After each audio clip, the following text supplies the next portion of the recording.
Olá, sejam bem-vindos a mais um vídeo desse canal. Meu nome é Aline, eu sou a esposa do Jason, o criador desse canal. No vídeo de hoje eu estarei trazendo a vocês uma triste notícia. Eu anunciei no Instagram, essa semana, foi semana passada, eu estive anunciando o falecimento do meu esposo.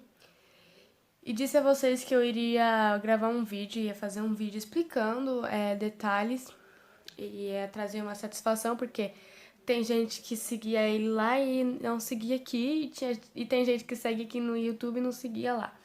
Então eu anunciei lá e estou agora anunciando aqui. Eu já quero pedir perdão pra vocês pela demora, porque tá muito corrido, eu me mudei de casa e pra quem não sabe, nós temos um filho e sabe como é criança, fica querendo colo, atenção, ele tá aprendendo a andar, então tá bem corrido, bem complicado.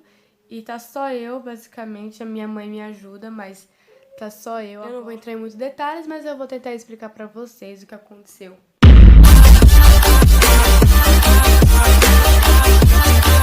Tudo começou com um enjoo. No dia 27 de julho ele foi internado por causa de umas varizes no esôfago que ele tinha. Essas varizes no esôfago, nós já sabíamos que ele tinha e ele tinha que tratar, que por sinal ele não tinha tratado. Ia fazer quase um ano que ele não tinha tratado, que o procedimento para varizes no esôfago é ficar religando. E completou um ano que ele não tinha religado.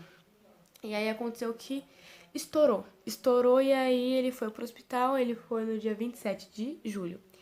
E aí ele ficou do dia 27 de julho até o dia 14 de setembro.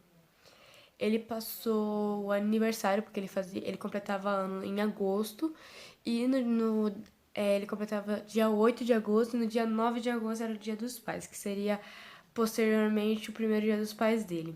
E aí ele passou o aniversário e o dia dos pais no hospital. Enfim, acontece que ele chegou com esse problema, que eu falei sobre as varizes no esôfago, e lá dentro, lá no decorrer, com o passar do tempo, ele foi piorando. Tipo assim, nas 2, 3 primeiras semanas, porque eu me lembro que eu pude lá ver ele estava super ótimo, tinha religado as varizes, como eu falei pra vocês, que é o procedimento que se faz com as varizes. A gente só recebia a notícia aqui de fora, porque por conta da pandemia a gente não podia ficar ficar visitando ele. Só que ele só podia receber uma visita por dia. E teve um tempo que ele ficou totalmente isolado e ninguém visitava ele. Ninguém tava visitando ele, passou acho que uma semana ainda assim isolado. Eu não sei dizer pra vocês, não sei ao certo o tempo, mas teve um tempo que a gente não tava vendo ele porque os médicos disseram que ele tava isolado, porque a situação dele era precária, muito delicada. E aí, enfim, ele passou todo esse tempo que eu estou dizendo pra vocês no hospital, ele passou na área da UTI, internado, entubado. E conforme o tempo foi passando, ele foi pegando mais coisa lá dentro, por causa que, né, é precária a situação também dentro das unidades de saúde. E com muita bactéria e milhares de pessoas doentes lá, então, né, você chega com um problema, você sai com 10. Aí ele pegou uma bactéria, e aí essa bactéria foi fazendo estrago dentro dele. Ele começou a ficar com dificuldade na respiração. Agora meu bebê acordou, ele tá aqui no meu colo. Levou a ser entubado, de forma assim que ficou permanente, por causa desse problema respiratório. Eles disseram que ele estava com pouco oxigênio no pulmão, o pulmão dele estava falhando. E aí ele não saía de lá por causa do pulmão. E aí o tempo foi passando e, tipo, eu tinha visto ele super bem, só que depois, por causa da intubação, por causa do negócio do pulmão, da falha no pulmão, ele foi ficando fraco, ele foi ficando muito machucado. A gente foi fazendo a gente chegou a fazer, acho que umas 3 chamadas de vídeo com ele, porque muitas enfermeiras muito boas, de coração maravilhoso, que Deus deu, tinha dó e fazia chamada de vídeo. Teve uma chamada de vídeo que nós estávamos em casa e teve chamada de vídeo que a gente fazia na porta do hospital porque a gente não estava podendo ir até ele, ver ele, mas a enfermeira fazia chamada de vídeo. E em todas as chamadas de vídeo ele estava muito machucado por causa de toda aquela intubação, sabe? Não tira, tira sangue, fura, desfura, enfim, mexe, remexe, ficando fraco, o corpo dele foi ficando fraco. E a bactéria não morria, a bactéria não morria. Toda vez que a gente chegava lá, o médico falava que a bactéria tava ficando mais resistente. E aí eles falaram assim que havia uma possibilidade de fazer tipo uma traca aqui ó, no pescoço, porque eles alegavam que a maior dificuldade dele era na respiração, que as outras partes, os outros problemas, fraqueza, falta de sangue, que ele tava com muita falta de sangue, não estava produzindo sangue, eles conseguiam fazer de outra forma. Agora, a respiração, ele não podia ficar entubado, que é tipo um cano que eles colocam aqui. Ele não podia ficar entubado por muito tempo, e já fazia um mês que ele estava entubado naquela situação. E aí eles falaram assim que era pra cortar assim, não é cortar. Eles falam de que quer abrir, colocar um negocinho pra entrar o ar direto aqui. E acontece que ele estava muito fraco para esse procedimento, porque querendo ou não faz um leve cortezinho, então como se fosse uma cirurgia, só que é uma mini cirurgia, uma cirurgia simples, sabe? Então, para isso ele tinha que estar bom, ele tinha que estar com a pressão estável, ele tinha que ter sangue, porque depois deu errado a pressão dele. A pressão dele caiu, foi enfim, a pressão dele não colaborou nesse dia. E aí, por fim, não foi. O tempo foi passando e nada. Acho que isso foi lá pro fim de agosto, a ideia de fazer essa tráqueo. E quando foi no comecinho de setembro, já não tinha mais alteração assim no quadro, porque quando foi no dia 14 de setembro, ele veio a falecer. Mas Deus preferiu assim. Foi muito triste, foi inacreditável quando me mandaram mensagem, eu fiquei tipo, eu não sabia o que fazer. Acho que ninguém sabe o que fazer nessas horas. Mas foi isso que aconteceu em relação a clínico, né? Eu não sei falar bem os procedimentos que aconteceu, mas basicamente ele já tinha um histórico de doenças, né? E a gente já sabia, já vinha muito tempo, desde criança ele tinha esses problemas de saúde e acabou que ele vivia mais no hospital do que dentro de casa. Como eu disse, não parece, né? Mas ele vivia mais dentro do hospital do que dentro de casa. E aí, as doenças que eu sabia que ele tinha era que ele tinha esplenomegalia, que é o aumento do baço, que é um órgão que nós temos. E as plaquetas sanguíneas dele eram muito baixas.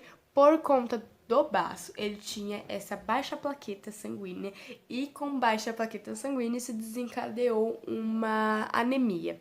Então ele tinha assim, né? É uma doença puxando a outra. Só que depois de um tempo, fazia um tempinho que ele tava lá, já fazia um mês que ele tava no hospital. Eu fui abrir exames dele antigo e eu descobri que ele também tinha, tipo, o estômago dele tinha dilatado. Ou seja, a mesma coisa que tava acontecendo com o Baso, que era inchado, o estômago dele também tava inchando. E parece que era o fígado dele também, lá dentro do hospital, pelo tanto de remédio que ele tomou, o fígado dele começou a se desfazer. Então, assim, foi um problema muito, muito interno e foi assim de órgão para órgão e foi um processo muito lento e devagar. Então, acredito que doía muito, doía muito.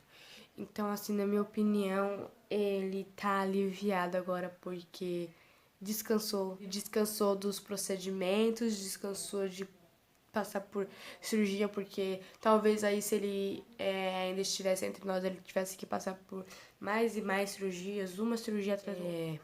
É um lugar de descanso, que é no seio de Abraão. Ele não tem que passar por enfermidade, não tem que passar por tristeza, não tem que passar por procedimentos cirúrgicos. É isso. Eu espero ter explicado bem, eu acho que ficou meio confuso. Mas resumindo, era muita doença. E aí, quando foi no dia 14 de setembro, ele veio a falecer à noite com uma parada. Foi uma parada cardíaca. Mas por conta da fraqueza dele, e como eu disse, todos os órgãos ali parecia que já tinha morrido há muito tempo os órgãos. E aí ele não conseguiu voltar da parada cardíaca. Eles tentaram, mas ele não conseguiu voltar mais. Aí teve a parada cardíaca e da parada cardíaca desencadeou mais alguns problemas lá que fez com que ele morresse, tipo, na hora. Mas a real causa mesmo foi a parada cardíaca. E para constar, na mesma semana que ele faleceu, a gente já tinha a notícia de que os batimentos cardíacos dele realmente estavam muito, muito, muito fraco. E eles não estavam conseguindo fazer com que ficasse normal, normalizasse. E aí, no fim das contas, teve uma parada cardíaca. Essa carne aqui falha, morre, é sujeita a passar por uma parada cardíaca, um AVC, ou eu posso ser atropelado e morrer. Existe algo que realmente, existe algo mais forte que move esse corpo aqui e move o seu corpo, que é o espírito, e graças a Deus o espírito é eterno. O espírito, ele só descansa para ir aos braços do Senhor naquele grande dia que o príncipe voltar, o rei Jesus Cristo. E nós iremos todos para a glória. Então eu verei o meu esposo e o filho, e o Tony, o nosso filho, verá o pai dele lá na glória do Senhor Jesus. Bom, eu espero que vocês tenham compreendido. Como eu disse, ficou meio confuso, eu sou meio confusa, eu não sirvo para explicar.